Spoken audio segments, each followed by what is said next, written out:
So before we do anything like swap engine wise or any modifications, we want to drive the car a bit, so we're just going to do a little tune-up on the engine.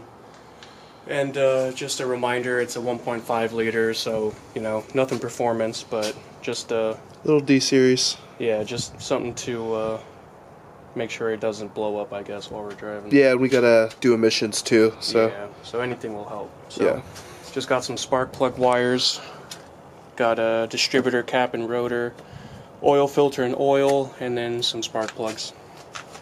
So before I do anything, I just got to gap the spark plugs. I was looking it up online, and they were saying 40 thousandths is about where you want it to be. So I'm going to do that, but I'm probably going to change the oil first before anything. And yeah, check back in once we get there. So with the spark plugs, you just got to gap them. I didn't look up why, really, and I don't really know why, but you got to do it. So this one's supposed to be 40 thousandths, so we just have this little gap reader, I guess, and 40 thousandths of an inch is what I meant to say. So you see it says 40 right there, and you can see how it gets a little bit bigger when you go throughout the entire tool. So you just find 40 or wherever it's supposed to be at, and you just slide it underneath, and however it fits, it's supposed to have a little bit of drag, so it's not supposed to like be tugging on it, and it's not supposed to be really loose to where you can't even feel it. That's what she said. But this one's a little tight, so I'm just going to pull it up a bit. So that's probably good right there. You can see you have some wiggle room. So just do that with all the spark plugs you got, and then you can replace them from there.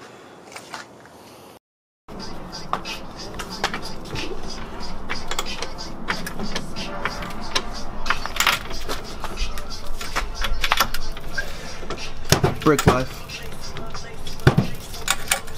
That's sketchy.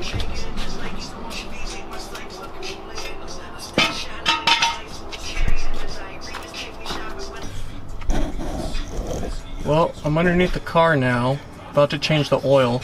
The bike's on the pipe. And about to change the oil underneath the car, and it's kind of dark, but bear with me.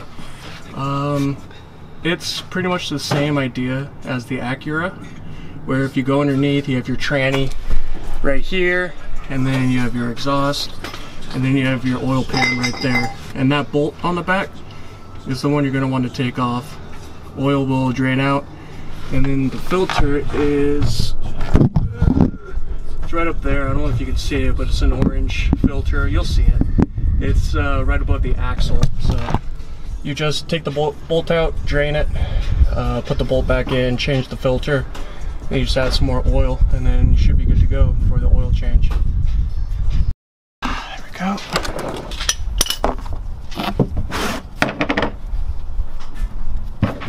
Oh, not loose enough.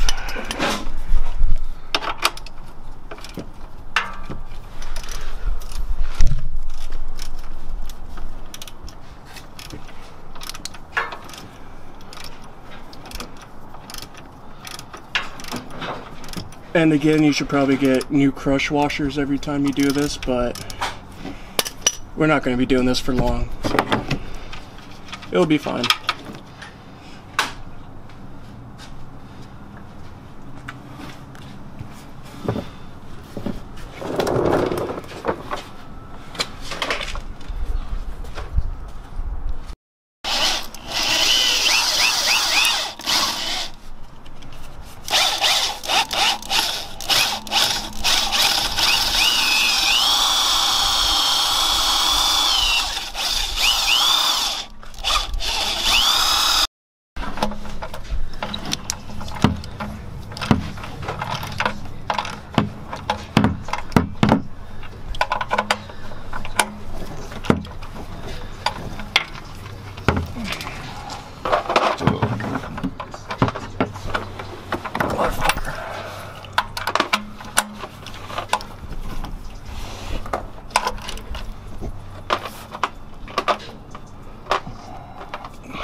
Chance is now taking the oil filter off.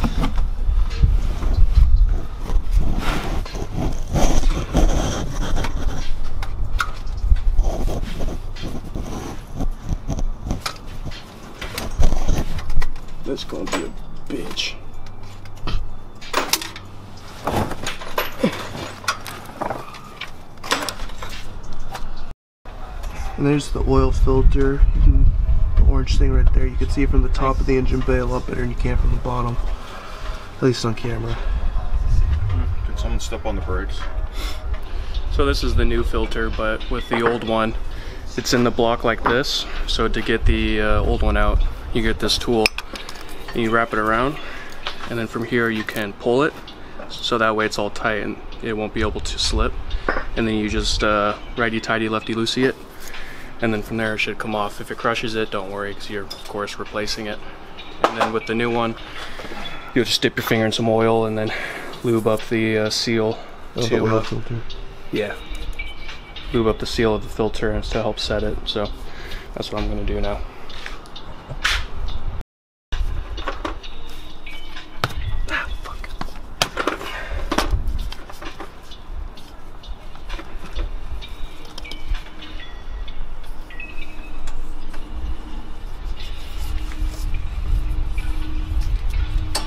And then it just goes back on where you took it off.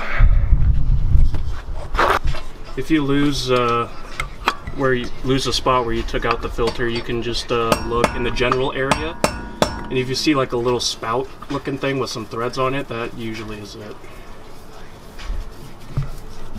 And then hand tighten should be fine.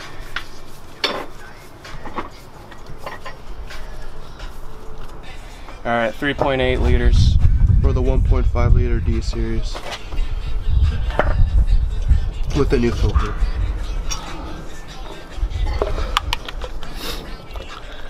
So just change the oil. Once we lower it, I'm going to check the dipstick, make sure it's all good, and then if I need to add some, I'll add some, but do that when it's on level ground.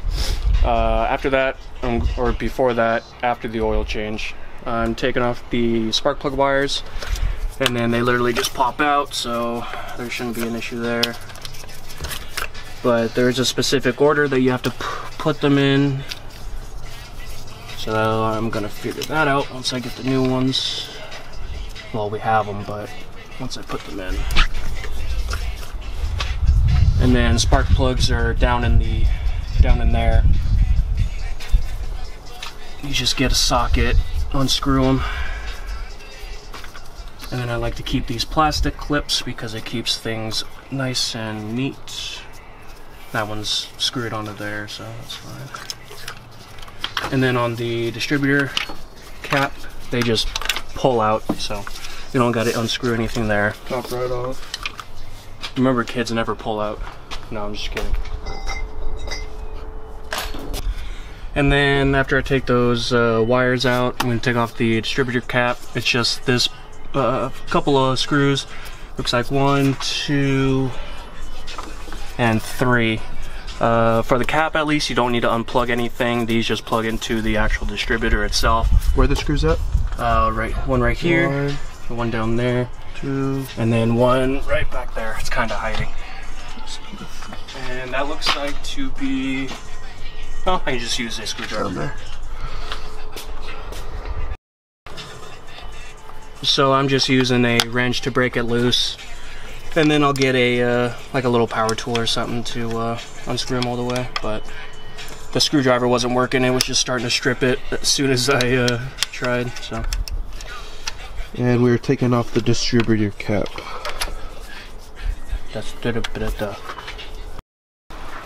Well, it was decent when we started. It wasn't raining. Now it's... I don't know if you guys can see it, but it's raining pretty good now. Unfortunately. What do you expect, though? Classic Washington.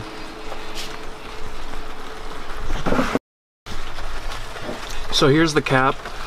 You can see why we want to replace it, because it looks like that, and then stuff like down in here starts to wear out, so replace that. But here's the rotor, and there's a screw that holds it in. It's underneath. I had to break like a plastic cover off of this to get it, but I need to take that out and replace it with the one we got, but the screw is kind of hard to get to.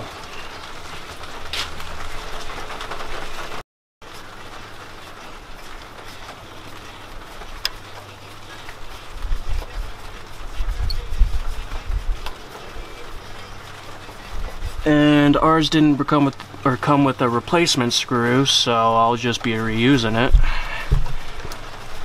So No replacement screw? nope. Thanks, AutoZone. AutoZone.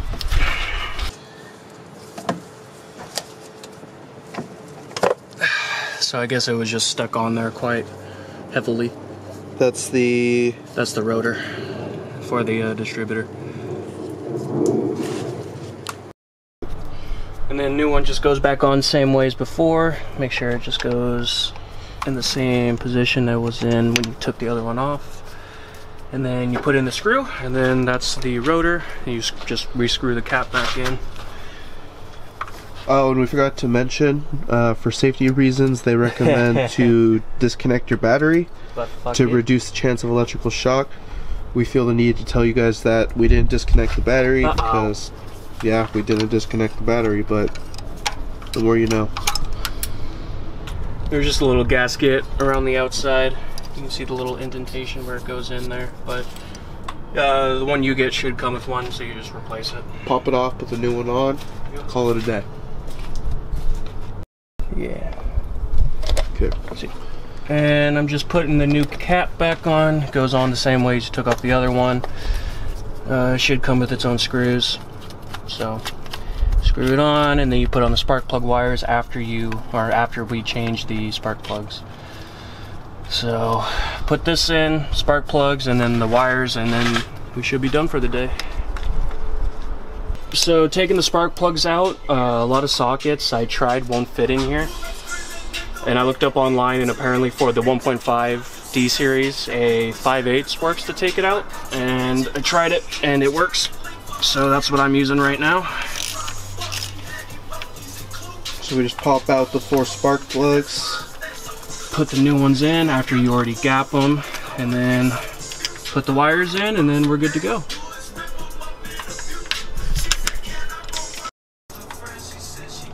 Alright, now Chance is putting in the new spark plugs. And I got one in my pocket. Tighten them down.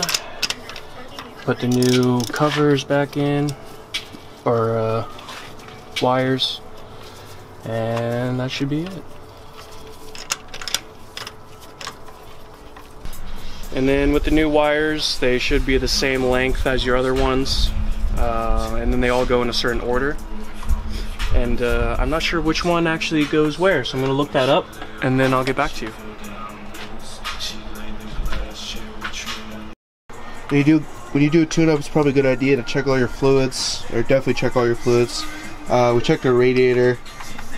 It's full of, I don't know, you probably can't see there, but it's got new coolant in there. It's real full, so it's good on coolant. We'll check the brake fluid and all those other things. And then for the order of which wire goes where, you're going to need to know which cylinder is which. So it goes 1, 2, 3, 4. And then from there you can just look up what engine you have and the order it goes. So I just followed the diagram that I pulled up, and it's for a 94, but I mean, fucking all the same thing. And then I just matched it onto here to the diagram, and that's about it.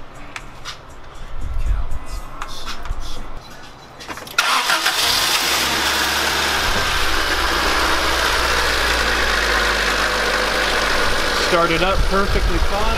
First shot. Looks like we got the firing order done right. Purring like a kitten.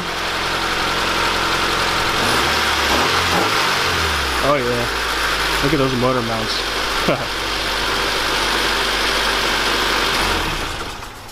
Cool. How'd it sound on the inside? Not too bad. Yeah, fired right up. It looks like I didn't fuck anything up this time. And now comes cleaning up. This is gonna suck. I hate cleaning up.